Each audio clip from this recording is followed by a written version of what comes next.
ہم وقت کو پکڑ نہیں پا رہے، ہم وقت کا ضائع بہت کر رہے ہیں. ہمیں اس کو کیسے پکڑنا پڑے گا اور اس کا مطلب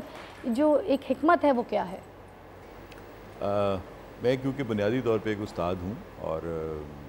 ینگسٹرز کے ساتھ میری ایک طرح سے تعلق رہتا ہے، میرے اسٹوڈنٹس ہیں، تو میں دیکھتا ہوں کہ جو ایک ٹائم مینجمنٹ ہے آج کے دور کا سب سے بڑا مسئلہ ہے. جس جگہ آپ بیٹھے ہوتے ہیں اس جگہ پہ آپ نہیں ہوتے، اس کے علاوہ کسی اور جگہ پہ ہوتے ہیں، یعنی ذہنی طور پہ. یعنی آپ کہیں شاپنگ کر رہے ہیں یا آپ کسی اور جگہ پہ ہیں، کلاس میں نہیں موجود.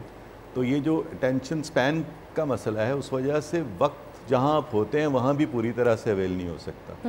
سو آج کے دور کا جو سب سے بڑا مسئلہ ہے کہ کیونکہ بہت ساری آپ کے پاس چینلز اویلیبل ہیں یا بہت ساری ڈیوائسز اویلیبل ہیں اور ایک پوری دنیا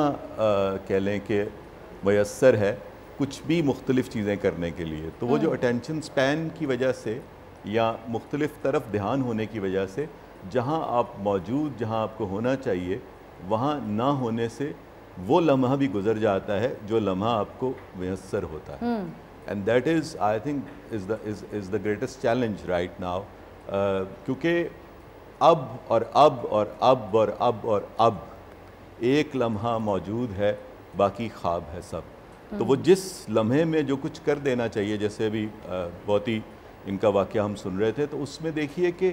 ایک فریکشن آف سیکنڈ میں آپ نے مس کی ایک چیز اور پھر اس کے نتیجے میں ایک پوری چیز ہو جاتی ہے، اور پھر باقی جو لوگ ہیں وہ بھی جس طرح سے انہیں اس کو کرنا چاہیے اس طرح سے رسپانس نہیں کر سکتے. اور پوری سوسائٹی میں اس بات کی اویئرنیس ہونا کہ ہیلتھ اینڈ سیفٹی یہی چیز ہے جو ہمیں دی اللہ نے ہمیں جو زندگی جس کو ہم کہتے ہیں وہ وقت ہی ہے، جس میں سے وقت میں ہم دن ضائع نہیں کر رہے. مجھے لگتا ہے مطلب دن کے علاوہ گھنٹہ بھی نہیں ضائع کر رہے، ہم منٹ سیکنڈ سب کچھ ضائع کر رہے ہیں، اس کو کیش نہیں کر پا رہے. میں